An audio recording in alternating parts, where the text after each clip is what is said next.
Education library में आपका हार्दिक स्वागत है। आज हम पेडोलॉजी का फर्स्ट चैप्टर पढ़ रहे हैं, गणित। गणित के नाम से गणित होता क्या है। जैसे कि मान लो पहले हम तो जो गणित रहता है अच्छे लोगों की हवा टाइट हो जाती है गणित का नाम सुन के ही। तो आज मैं आपको गणित मतलब पढ़ाते कैसे हैं और गणित के बारे में हम कितना क्या जानते हैं, तो हम इस प्रकार से उसको जान सकते हैं। सबसे पहले क्या होता है कि गणित हमारी जो भाषा मतलब जो भाषा रहती है हमारी, जैसे कि प्रथम भाषा रहती है हिंदी और अंग्रेजी या संस्कृत। उसी प्रकार से गणित भी रहती है। अब गणित जो रहता है व्यवहारिक ज्ञान रहता है, गणना का ज्ञान रहता है, कोई मस्तिष्क का व्यायाम बोलता है या व्यवहारिक ज्ञान रहता है। बहुत सारी प्रकार से अलग अलग बताया जाता है। अब जैसे मान लो गिनती के आधार पर भी गणित होता है, चिन्हों के आधार पे, वस्तुओं के आधार पे, बहुत सारे आधार जो रहते हैं अलग अलग रहते हैं। तो उसमें हम गणित बता सकते हैं। जैसे कि मान लो कोई वस्तु दी है, जैसे कि 4 प्रकार की वस्तु दी है और हम उनकी गिनती करना है, क्योंकि गिनती कैसे की जाएगी, तो उनको गिनती के आधार पर जैसे कि 1 है ये, फिर ये 2 है, फिर ये 3 है, इस प्रकार से हम बता सकते हैं। या फिर बहुत सारे ऐसे परिमाप दिया जाता है जिसमें भी गणित जो रहता है उसमें बताया जाता है कि यार ये वस्तु है, उसकी आकृति कितनी है, कोण कितना है, ये सब गणित के अंदर आते हैं। अब ये जो गणित रहता है उसमें संख्या पद्धति सबसे पहले है, उससे प्रारंभ होती है। संख्या पद्धति जो रहती है उसमें गिनतियों का जोड़ना, घटाना, गुणा, भाग, या फिर उसकी पहचान है, स्थानीय मान है, ये सब गणित के अंदर ही आता है। तो सबसे पहले हम इसमें जानेंगे कि गणित का जो अर्थ है वो गणित का अर्थ क्या होता है। तो अगर मान लो इसका शाब्दिक गणित जो है उसका शाब्दिक अर्थ पूछा हुआ कि शाब्दिक अर्थ क्या रहता है, तो यहाँ पर क्या हुआ है कि वह शास्त्र जिसमें गणनाओं की प्रधानता हो। ठीक है, जैसे अर्थशास्त्र रहता है, राजनीतिक शास्त्र रहता है, बहुत सारे ऐसे अलग अलग शास्त्र रहते हैं। वैसे ही यहाँ गणनाओं का मतलब जो गणना रहती है, आप अगर किसी भी चीज़ की गणना करेंगे तो और जो गणनाएं होती है वो गणित के अंदर आती है। तो जो गणनाएं रहती है वो गणनाओं का आधार रहता है, मतलब प्रधानता रहती है। गणित में मेन चीज़ यही रहती है कि आप क्या गणना करना चाहते हो, क्या गणना कर सकते हो, तो इसकी जो प्रधानता रहती है वो शास्त्र के अंदर गणनाओं को प्रधानता कहलाती है। और उसके बाद में हम यहाँ पर परिभाषा की बात करते हैं। तो सबसे पहले जो अमूर्त क्या है और अमूर्त क्या है और मूर्त क्या है, इसमें हमको ये समझना जरूरी है। अब जो मूर्त है जो दिखाई दे, ठीक है, हमको जैसा वास्तविक हूबहू दिखाई देता है, जैसे कि मान लो ये पेन है और ये जो पेन है ये मूर्त रूप है। आपके दिमाग में विचार आ जाएगा हाँ यार ये पेन ऐसा होता है। और अगर मान लो मैं बोलूँ कि ताजमहल है, अगर आपने ताजमहल नहीं देखा हुआ है तो आप सोचोगे कि यार ये ताजमहल ऐसा है, हो सकता है, इतने गुंबद होते हैं, इतनी हाइट रहती है, जो रहती है वो अमूर्त है। मतलब आप विचार कर सकते हो उसके बारे में कि ये इस प्रकार से हो सकता है। तो यहाँ पर मूर्त अमूर्त के बारे में बात कर लिए। अब जैसे मान लो यहाँ पर लिखा हुआ है मार्शल एच स्टोन, ठीक है, ये एक परिभाषा दी हुई है। एक मानव वैज्ञानिक का नाम है मार्शल एच स्टोन। अब जैसे कि मान लो इन्होंने क्या कहा है कि गणित ऐसी अमूर्त व्यवस्था का अध्ययन, ठीक है, उन्हें एक व्यवस्था बताई हुई है अमूर्त के बारे में। मतलब अमूर्त ऐसी, जैसे कि मैंने आपको बताया कि अमूर्त अपन सोच सकते हैं, सिर्फ खाली बस पर देख नहीं सकते हैं। तो वो जो रहती है अमूर्त व्यवस्था का अध्ययन रहता है, ठीक है, वो व्यवस्था का अध्ययन करता है जो कि अमूर्त तत्वों से मिलकर बना है। इन तत्वों को मूर्त रूप में परिवर्तित किया गया है। पहले तो आप उसको कुछ सोचोगे कि यार ऐसा कुछ हो सकता है, ठीक है। जैसे कि मान लो आपको स्कूल जाना है और आप फर्स्ट बार स्कूल में आप पढ़ाने जाते हो या पढ़ने जाते हो, तो आप सोचते हो कि अरे यार वहाँ पर जो फैकल्टी रहती है उसका मतलब जो पढ़ाने का तरीका रहता है या बातचीत तरीका वो टाइट रहता है, कठोर रहता है, ठीक है। और आप वहाँ जाने के बाद में नॉर्मल हो जाते हो वहाँ देख के, तो वो मूर्त रूप है। आप जो देख लेते हो वो मूर्त रूप है, और आप जो सोचते हो वो अमूर्त रूप है। सिर्फ विचारों का आदान प्रदान जो रहता है वह अमूर्त रूप के हिसाब से आता है। अब जहाँ जैसे कि परिभाषा कैसे याद करना है, तो ये जो स्टोन रहता है, स्टोन हम पत्थर को कहते हैं। जैसे कि मान लो कि पत्थर है, ठीक, आपको किसी ने बोला कि यार पत्थर ब्लैक कलर का भी रहता है, हरे कलर का भी रहता है, पर आपने देखा नहीं है, ठीक है। और जो देखा नहीं है उसको हम क्या बोलेंगे, अमूर्त बोलेंगे, ठीक है। स्टोन क्या है, पत्थर है। सबसे पहले हम ये जानेंगे कि जो स्टोन है ये पत्थर है।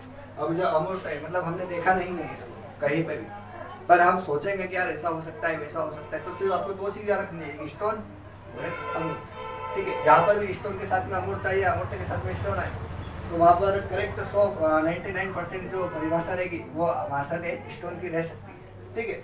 जो स्टोन रहता है पत्थर रहता है, और जो अमूर्त है वो हम सिर्फ सोच सकते हैं, देख नहीं सकते, ठीक है।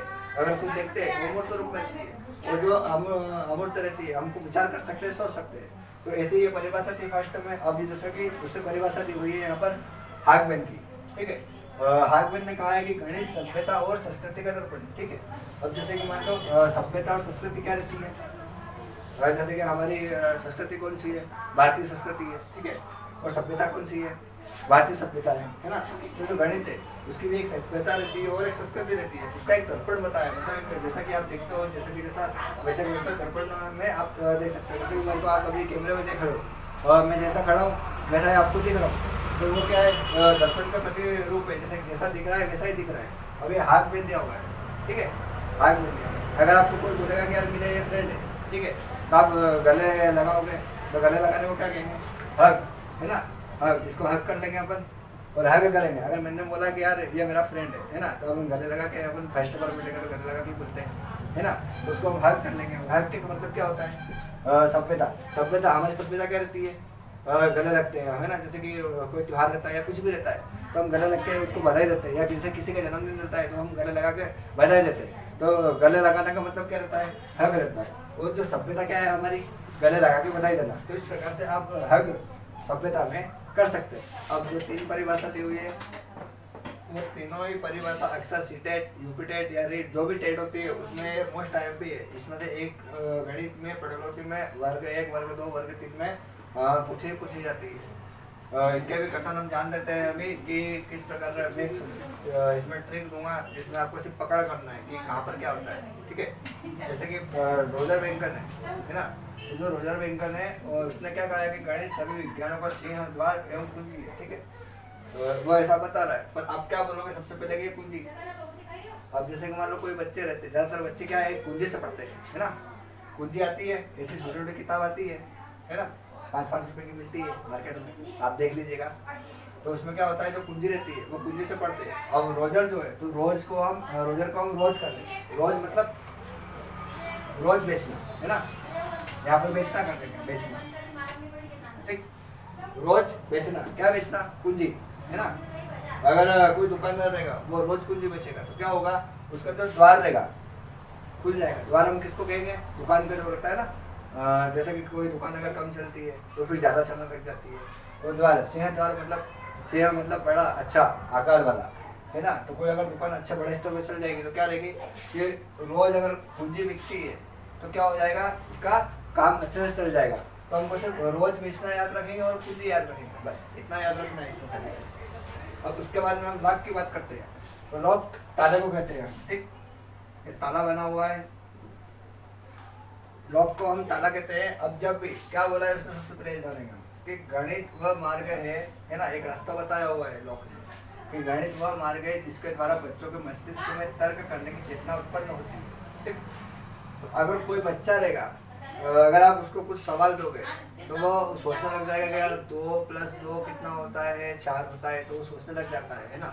तो आप जब वो सोचने लग जाएगा, है ना, तो अगर कोई उसको बोलेगा, क्या बोलेगा कि यार चलो खेलने चलते हैं हम, तो वह अपने दिमाग जो अंतरात्मा रहती है, एकाग्रता रहती है, जिसको हम एकाग्रता बोलते हैं, वो लॉक कर देगा, है ना। जैसे कि मान लीजिए क्या रहेगा, गणित वह मार्ग है जिसके द्वारा बच्चों के मस्तिष्क में तर्क की स्थिति कब उत्पन्न होगी, जब कोई शिक्षक उसको सवाल देगा, बताएगा कि यार आपको ये सवाल करना है कि 2 + 2 कितना होता है ना, यह बताएगा। तो वो क्या करता है कि जिसके द्वारा बच्चों को मस्तिष्क में तर्क करने की चेतना, है ना, सवाल देने के बाद में ये जो चेतना उत्पन्न हो जाती है ना, और कब होती है, जब ये सवाल देता है, जब सवाल देगा, जब बच्चा क्या करेगा, अपनी एकाग्रता द्वारा लॉक कर देगा कि यार हमको ऐसा करना है, ठीक है। इस प्रकार की ये परिभाषा थी।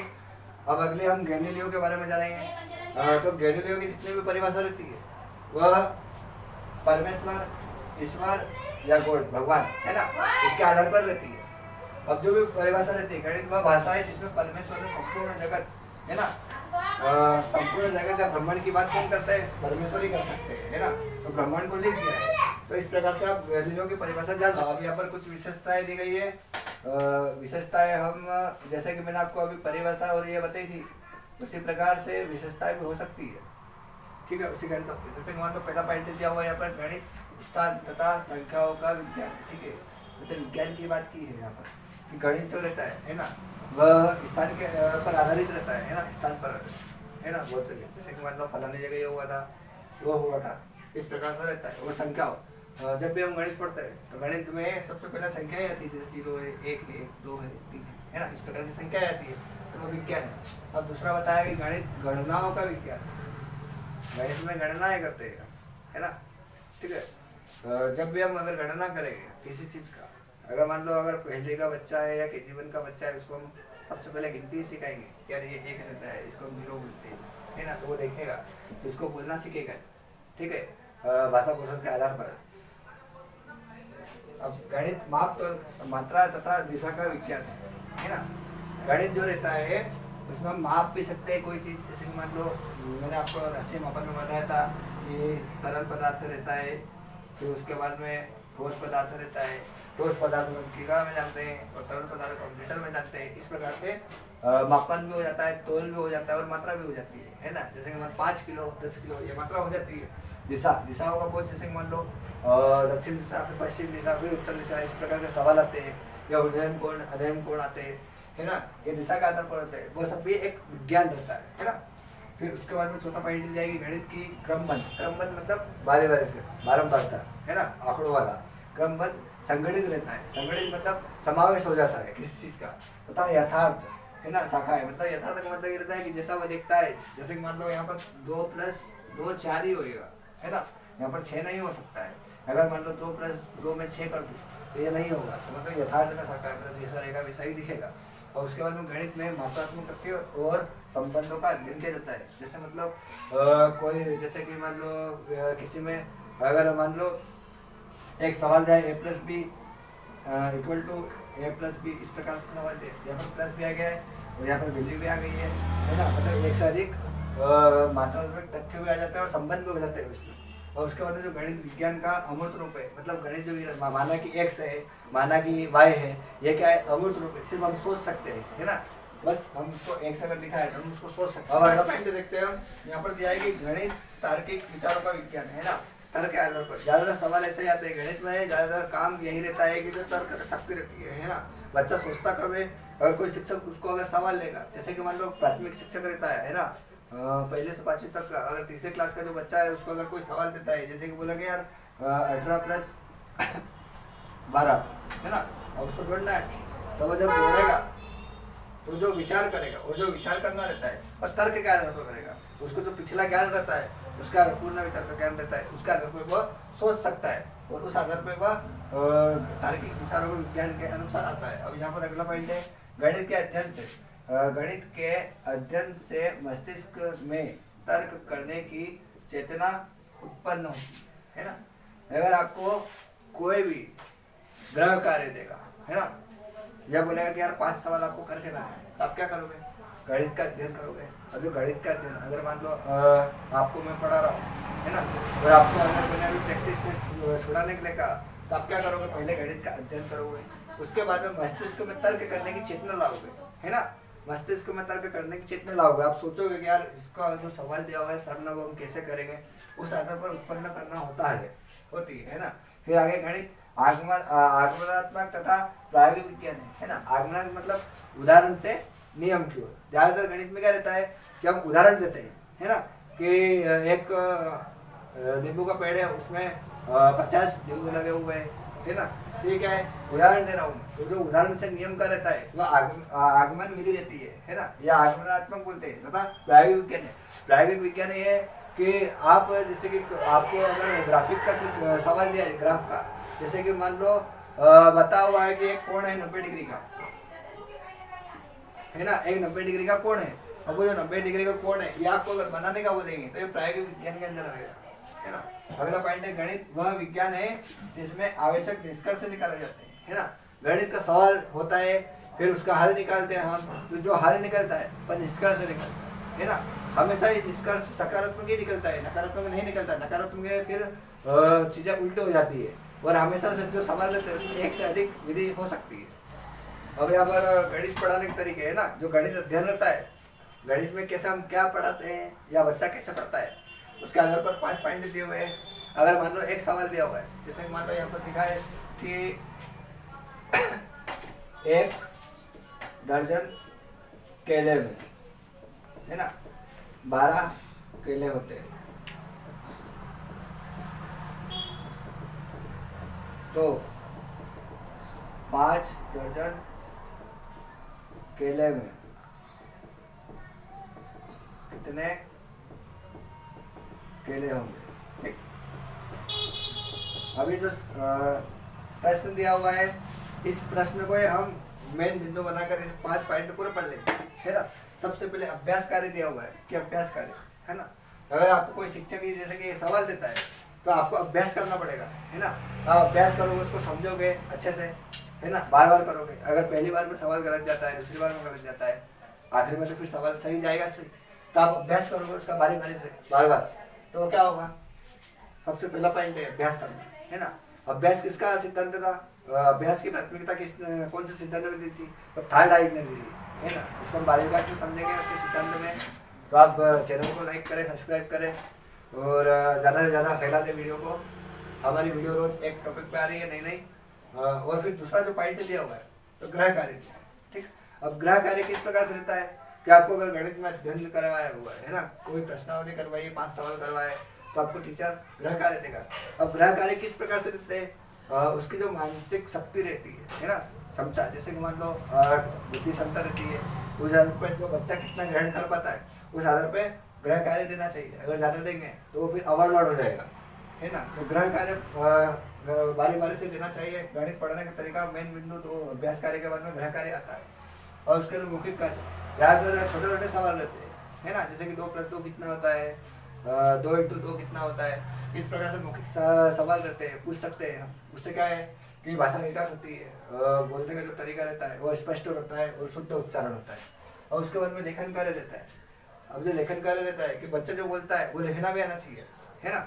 अब जो भाषा पसंद रहता है उसमें 4 विकास बताया, जिसमें मौखिक और लेखन भी रहता है ना। जो लेखन कार्य रहता है, तो लेखन कार्य किस में आता है, क्या अगर आप सवाल कुछ पूछ रहे हो और फिर आप बोल रहे हो उसको यार इस प्रकार से लिख के बताओ हमको, कि जैसे कि 2 + 2 आपने बता तो दिया है कि 4 है, पर इसको करते भी आना चाहिए, आपको लिखते भी आना चाहिए कि आप कैसे लिखोगे, है ना। तो बच्चा लिखना सीखेगा कि लेखन कार्य क्या होता है उसके आधार पर।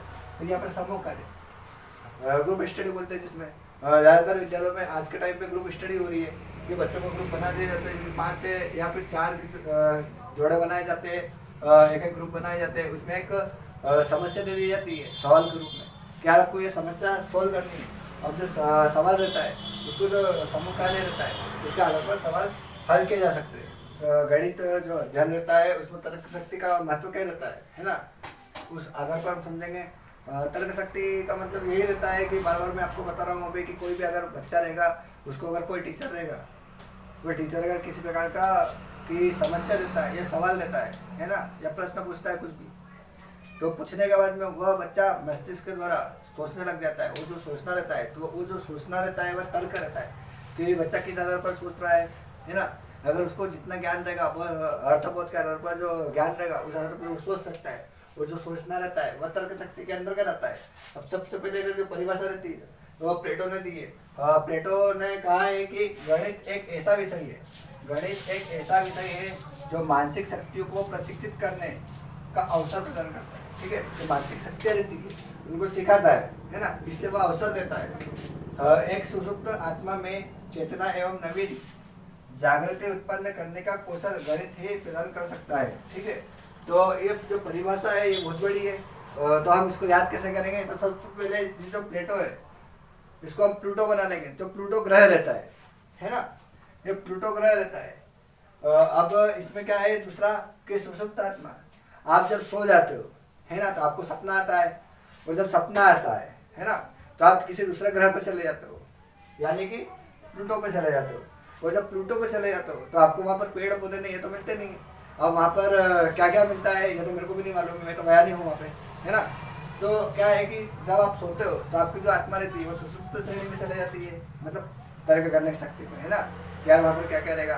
कभी कभी ऐसे सपने आते हैं ना कि आप नई जगह चले जाते हो और कोई ऐसी चीज़ देखते जो हमने पहले कभी नहीं देखी हो, तो सुसुप्त आत्मा जो रहती है वहाँ से क्या होता है कि जो चेतना है नवीन जागृति होती है ना, नया ज्ञान मिलता है हमको कुछ भी। जैसे कि मान लो आपको सपना है तो कुछ नया ज्ञान मिलेगा, है ना, नया सीखने का मिलेगा। तो जो चेतना रहती है वह नवीन जागृति उत्पन्न करती है, मतलब नया ज्ञान उत्पन्न होता है। तो जो कौशल रहता है गणित ही प्रदान कर सकता है। तो इस प्रकार से आप ये परिभाषा याद कर सकते हो। अब कुछ पॉइंट दिए हुए, वह पॉइंट के आधार पर पहले तो क्या होता है कि जो तर्क शक्ति दी हुई है, किसी को भी अगर समस्या देंगे हम तो तर्क के आधार पर शक्ति लगाएगा, जब जाके वह उस समस्या को हल करवाएगा। और उसके बाद में स्मरण शक्ति, जैसे कि मान लो मानसिक जो आयु रहती है ना, जिसको हम अलग अलग श्रेणी में बांटते हैं, जैसे कि मंदबुद्धि हो, पिछड़ा हो, या फिर प्रतिभाशाली हो, सामान्य हो, है ना। तो जिस बच्चे की जैसे स्मरण शक्ति रहेगी, अगर कोई बच्चा अगर सोच सकता है, जिसका अर्थ ज्ञान अच्छा रहेगा, वो ज़्यादा सोच सकता है, तो वो स्मरण शक्ति के अंदर आता है। और अगर जो निचले पायदान पर रहता है, जो कम सोचता है, वह स्मरण शक्ति के आधार पर ही आ सकता है। और उसके बाद में एकाग्रता रहती है। गणित में ज़्यादातर क्या होता है कि उबाऊ हो जाता है ना। अगर जो जैसे कि कोई, जैसे कि मैं पढ़ा रहा हूँ, है ना, अगर एक ही बार बार बताऊंगा चीज़ तो वो उबाऊ हो जाती है। तो ये पढ़ने के लिए एकाग्रता, हमारा मन मतलब एकाग्रता होना चाहिए। मतलब तो अगर कोई भी गणित का सवाल रहता है या फिर गणित का अध्ययन करना रहता है, तो वह एकाग्रता होना जरूरी रहती है। अब मौलिकता होती है ना। जैसे कि मान लो रोज रोज हम पढ़ा रहे हैं, है ना, तो पढ़ने में हमको रुचि भी होना चाहिए, मौलिकता भी होना चाहिए। अगर हम जब तक उसके प्रति रुचि नहीं अपनाएंगे, तो अगर रुचि नहीं अपनाएंगे तो इसमें मौलिकता का ज्ञान नहीं होगा, मौलिकता नहीं कर पाएंगे। अब यहाँ पे अन्वेषण दिया हुआ है, अन्वेषण का मतलब ये खोजना होता है ना, ठीक है, खोजना होता है। अब अगर मान लो जैसे कि कोई चीज़ दी हुई है, बताया हुआ है कि जैसे कि मतलब यहाँ पर बताया हुआ है ना। अब इसमें बोला है कि आयत कितना है, इसमें अगर आपको बोल दिया कि आयत कितने हैं, तो ये एक प्रकार का खोजना हो रहा है ना। कोई बोलेगा 12 है, कोई बोलेगा 24 है, तो ये आप खोज रहे हो। और खोजने की विधि किसने बताई थी? आर्मस्ट्रांग ने बताई थी, है ना। ये अन्वेषण शक्ति रहती है, ये तर्क शक्ति के आधार पर रहता है, और जो विचार चिंतन रहता है। अगर आपको कोई समस्या दी जाती है, तो जो विचार है, अगर हम नया नया विचार करेंगे, चिंतन करेंगे, तो ये तर्क शक्ति के अंतर्गत आता है।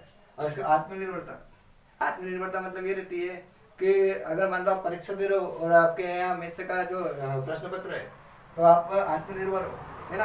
आपको पता है आपकी मैं पास हो जाऊंगा या पास नहीं हो पाऊंगा, तो ये आपकी आत्मनिर्भरता पर निर्भर है। आपको कोई दूसरा तो बताने नहीं आ रहा है, तो आपकी आत्मनिर्भरता रहनी चाहिए। और उसके बाद में यहाँ कठिन परिश्रम रहता है ना। आप जितना अच्छा परिश्रम करोगे उतना अच्छा आपको फल मिलेगा, है ना। तो कठिन परिश्रम ज़्यादातर सरल ही रहता है, यहाँ पर हम सरल कर लेंगे। और तर्क शक्ति के आधार पर, जैसे बच्चा अगर ज़्यादा नहीं सोच पा रहा है और किसी की सोचने की जो क्षमता कम रहती है, तो वह कठिन परिश्रम के अंतर्गत आती है। यहाँ पर हम पिछले जो टॉपिक किया हुआ है हमने कवर, एक प्रश्न उसका उठाया हुआ है और एक प्रश्न पेडोलॉजी का उठाया हुआ है, ठीक है। टोटल 10 प्रश्न रहेंगे, आपको सही उत्तर बताना है कमेंट करके। कितने किसके कितने स्कोर होते हैं वह भी कमेंट में आप जरूर बताइएगा, ठीक है। तो सबसे पहले हम पहला प्रश्न देखते हैं यहाँ पर कि उपरोक्त में क्या गणित की प्रकृति है ना। मतलब गणित की प्रकृति पूछी हुई है। हमने अभी समझाया था कि जो गणित की प्रकृति रहती है वो क्या रहती है। तो पहला ऑप्शन दिया हुआ है कि अलंकारिक है, दूसरा कठिन है, तीसरा तार्किक है, या फिर कोई दो है ना। तो इसका जो राइट आंसर है वह तार्किक रहेगा, है ना। तर्क शक्ति, अगर कोई समस्या अगर दे दी जाती है, तो बच्चा उसको तर्क के आधार पर समस्या को सुलझाएगा, तो जो इसका उत्तर है वह तार्किक रहेगा, ठीक है। और दूसरा प्रश्न दिया है कि यार 6366 में 6366 में प्रत्येक का 6 का स्थानीय मान का योगफल बताएं, है ना। तो सबसे पहले हम जो संख्या रहती है, तो इसका जो संख्या है हमने यहाँ लिख दी है ना। इसको हल करते बता रहा हूँ आपको, ये संख्या यहाँ लिख दी है। अब 6 का स्थानीय मान पूछा है, तो सबसे पहले इसका स्थानीय मान लिख लेते हैं यहाँ पर 1 2 3 4, ठीक। फिर इसके बाद में यहाँ तो है नहीं, अब इसका लिख लेते हैं यहाँ पर। अब इसका भी नहीं है, 0 का 0, इसका है यार। अब योगफल पूछा है उसका, है ना, कि योगफल कितना होता है। तो इनको आपको जोड़ना है। अब जोड़ने के बाद में यहाँ पर आएगा 6 आ जाएगा, यहाँ पर 0 आ जाएगा, और यहाँ पर फिर 6 आ जाएगा, फिर 0 आ जाएगा, और यहाँ पर 6 आ जाएगा। तो 60 60 6। अब यहाँ पर आपको यहाँ पर दिख रहा है, तो इसका ये आंसर हो जाएगा। दूसरा प्रश्न लिखा हुआ है यहाँ पर कि गणित को कहा जाता है ना। तो गणित को व्यायाम कहा जाता है, कठिनता बताई जाती है, नीरस कहा जाता है, फिर कोई नहीं कहा जाता है ना। और कठिनता तो होगी नहीं। सबसे पहले हम ये काटेंगे, है ना। अगर आपको कभी प्रश्न समझ में नहीं आए तो आप काटना सीख लीजिएगा, है ना। और आखिर में जो बचेगा वही उसको सही लगा दीजिएगा, है ना। तो सबसे पहले कठिनता काटेंगे, अब निरस्ता। अगर कोई बच्चा अगर पढ़ेगा, है ना, तो अगर उसको समझ में आ रहा है तो आगे बढ़ जाएगा, पर अगर समझ में नहीं आ रहा है तो वो पूछ सकता है, पर निरस्ता नहीं होगी, इसको भी काट देंगे और कोई नहीं तो होगा नहीं। अब राइट आंसर ये है अपना, तो ये सही हो सकता है ना। अगर कोई बच्चा अगर कोई चीज़ नहीं सीख रहा है कोई प्रकार की, तो व्यायाम हो रहा है उसका, है ना। और अगला प्रश्न लिखा हुआ है यहाँ पर, चौथा वाला 10,000 100 10,000। और इसमें से इसको हल करना पड़ेगा अपने को। तो सबसे पहले हम ये देखेंगे 10,000 है ना, तो 10 लिखा मैंने, और 1000 में कितनी इसमें लगती है। अब 10 100 लिखा हुआ है ना। सबसे पहले 2 0 लगाए मैंने, 2 0 लगाए मैंने, 2 0 के बाद में यहाँ पर 10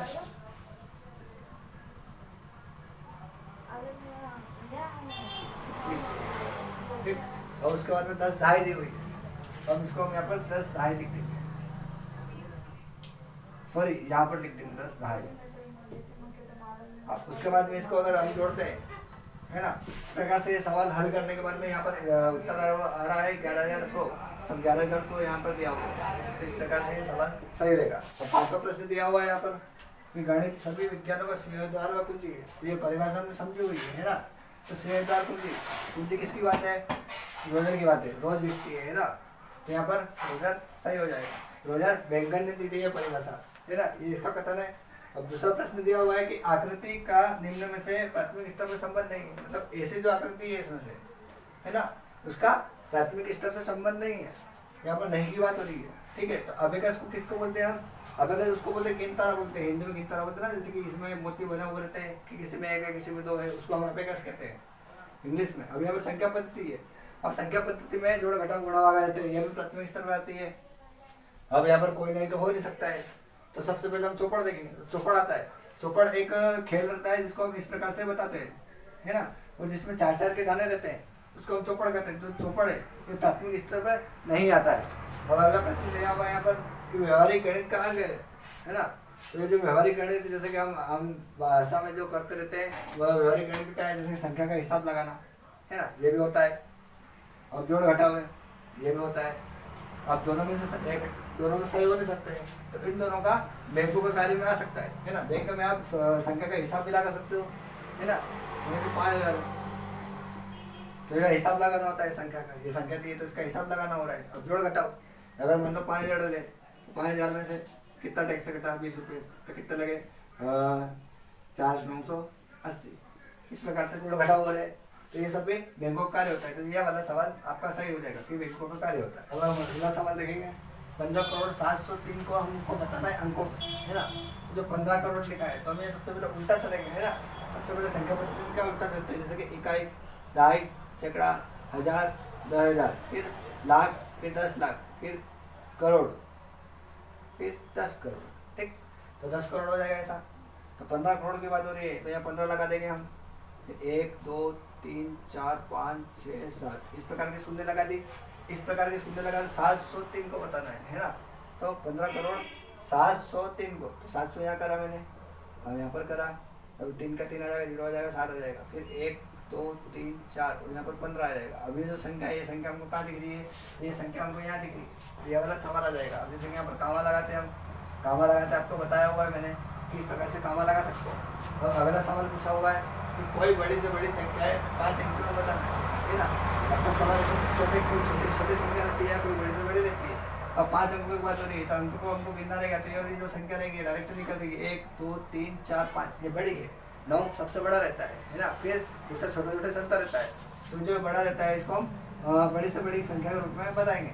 और यहाँ पर स्थानीय मान निकालने के बताया कि 0.0159 का एक में स्थानीय मान बताना है ना। तो इसमें 1/100, 1/10 और 0, तो ये वाला इसका सवाल सही हो जाएगा। अब जैसे किस प्रकार से सही होगा, तो यहाँ पर हमने 100 इसका लगाया, जैसे कि एक इसकी और एक यहाँ पर 100 लगाया हुआ है। अब इसका 0 हो जाएगा, तो जब भी 10 हटाने के बाद में यहाँ पर 1/100 हो जाता है, तो इस प्रकार से ये सवाल सही हो जाएगा। तो इस प्रकार का हमारा ये फर्स्ट पेडोलॉजी चैप्टर था। अगला नेक्स्ट चैप्टर में मिलते हैं। धन्यवाद।